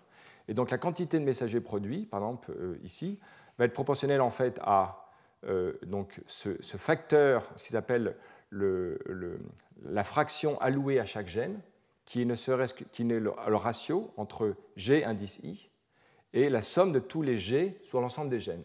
D'accord ? Et comme G indice I, c'est une mesure en fait, de l'expression génétique de ce gène, d'accord ? On peut le voir comme la fraction d'ARN polymérase qui travaille sur ce gène par rapport à l'ensemble des gènes dans le génome. Donc on voit une espèce de terme sans dimension qui dit en fait la fraction des polymérases qui vont réguler l'expression de la production d'ARN messager d'un gène particulier par rapport aux autres. Il y a un aspect et qui est en fait une bonne façon de prendre en compte les aspects de compétition pour un nombre limitant de polymérases. Et donc la quantité d'ARN messager dépend de ce facteur phi, du nombre de polymérases et puis du taux de transcription de chaque polymérase K indice 0. On a le même type de description maintenant pour la traduction, dans lequel c'est le nombre de messagers d'un gène par rapport à l'ensemble des messagers, ce terme sans dimension, cette fraction, et le taux de traduction du ribosome, maintenant la fraction active de ribosome, F indice A, et R, le nombre de ribosomes. Donc F indice A R, en fait, c'est le nombre de ribosomes actifs dans l'ensemble du génome.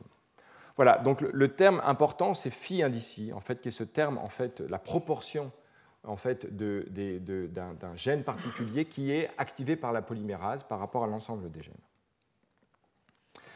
Alors, dans ce contexte-là, on va voir comment en fait, ces conditions limitantes impliquent en fait, des propriétés assez remarquables, notamment l'émergence d'une croissance exponentielle de tous les paramètres. Et donc on part des conditions limitantes pour la transcription et la traduction, donc d'ARN polymérase et des ribosomes.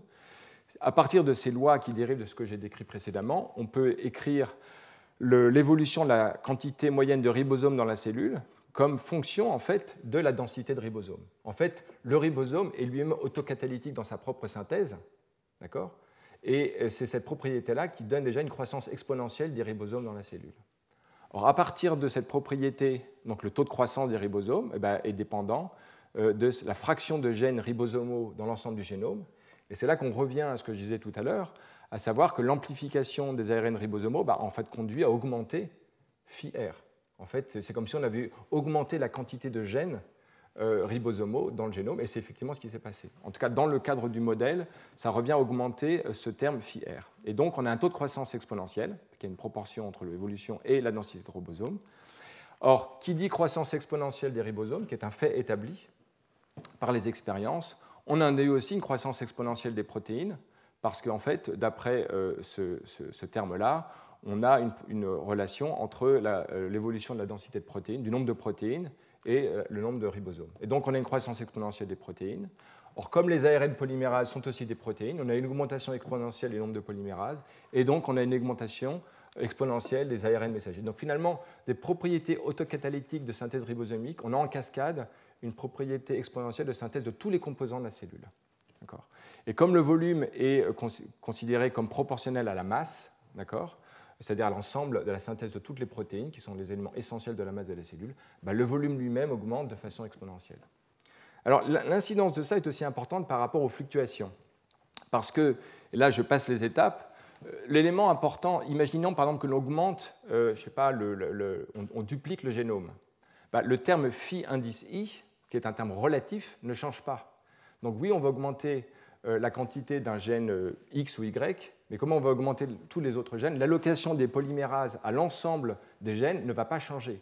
Et donc les termes cinétiques d'augmentation des ribosomes, des protéines et des messagers ne vont pas changer, et donc le système est à homéostasie. Et ça, c'est un élément extrêmement important, et donc les auteurs décrivent les lois dynamiques d'évolution de la concentration des molécules, des protéines et des messagers, identifient des points fixes qui sont en fait des points stables du système, et après, en utilisant des simulations numériques qui prennent en compte toutes les propriétés de ce modèle, ils montrent effectivement que même dans un contexte de fluctuation de synthèse protéique, de synthèse des messagers, on a une augmentation attendue de la synthèse protéique et de la concentration qui, elle, reste constante, quasi constante, moyennant néanmoins des fluctuations autour de cette valeur moyenne.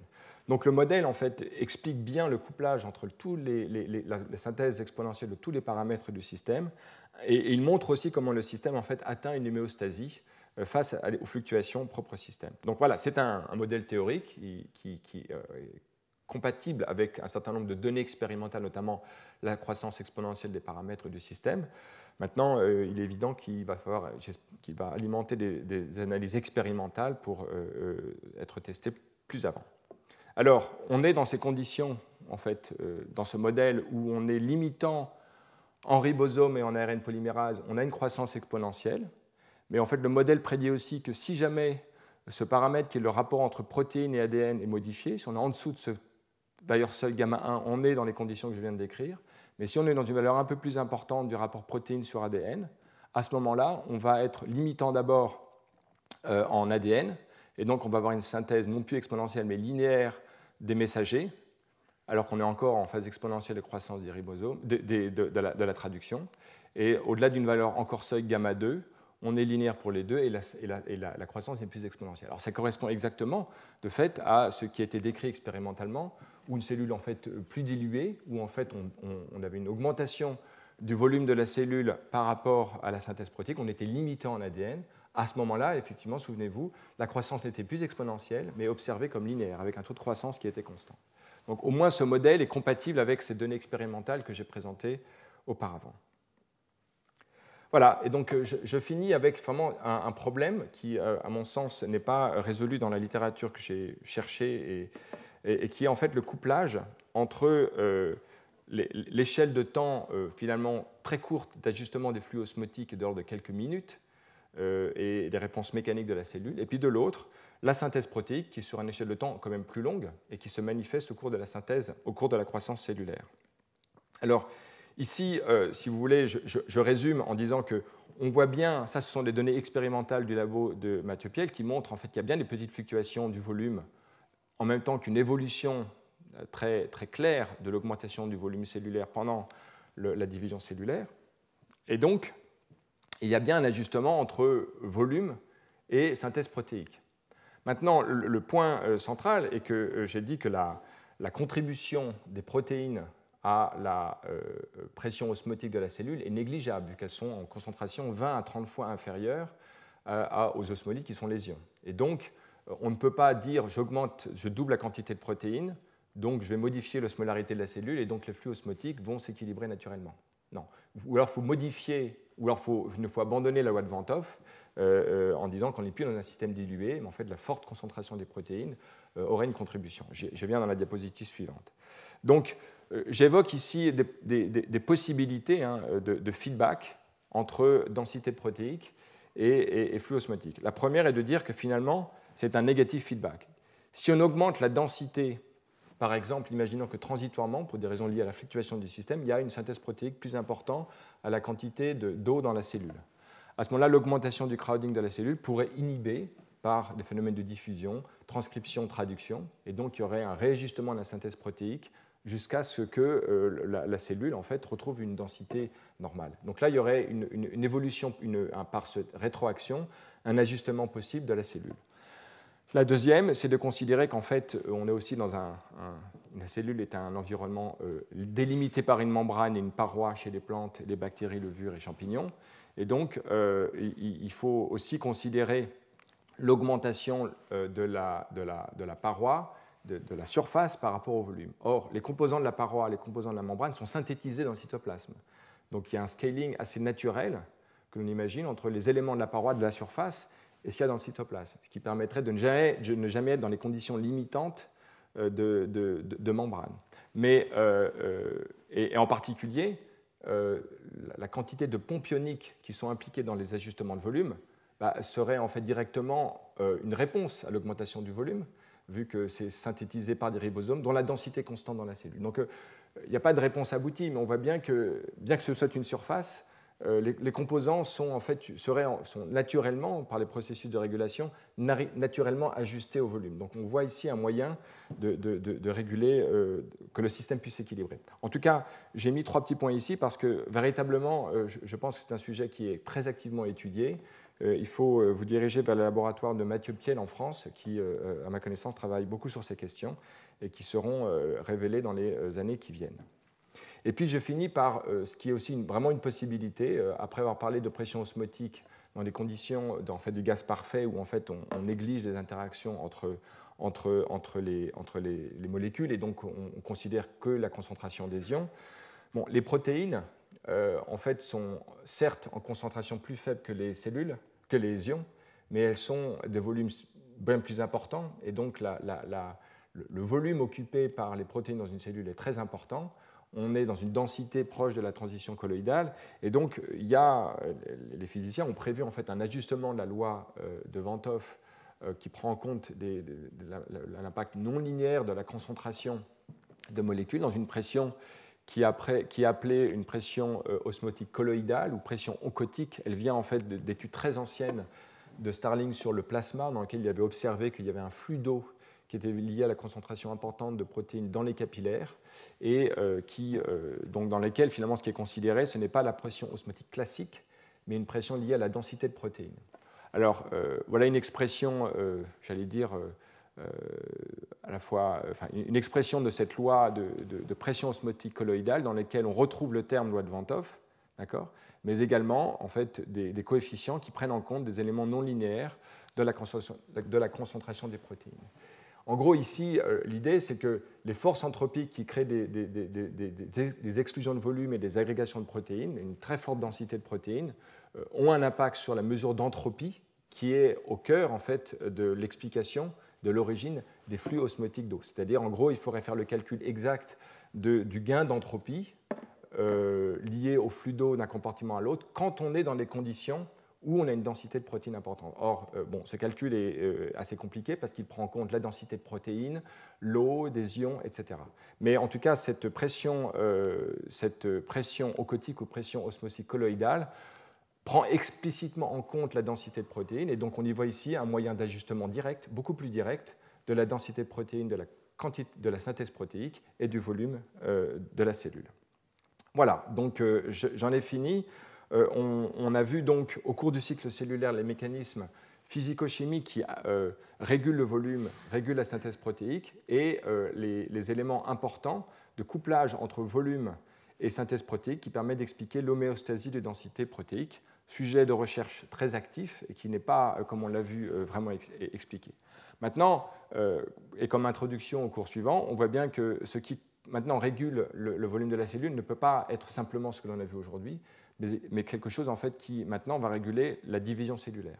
Si une cellule ne se divisait pas d'une façon qui dépendait d'une lecture de volume, eh bien, au cours des phases de croissance possibles de la cellule, on aurait une diversité de volumes cellulaires. Et donc, il y a une espèce de filtre temporel lié, on l'imagine, à une lecture du volume de la cellule. En gros, quand une cellule a doublé son volume, elle doit se diviser. Et si elle ne le faisait pas, on aurait dans la population une hétérogénéité de volume cellulaire. Donc on voit bien ici qu'il y a un élément de contrôle crucial, et c'est le sujet du cours suivant.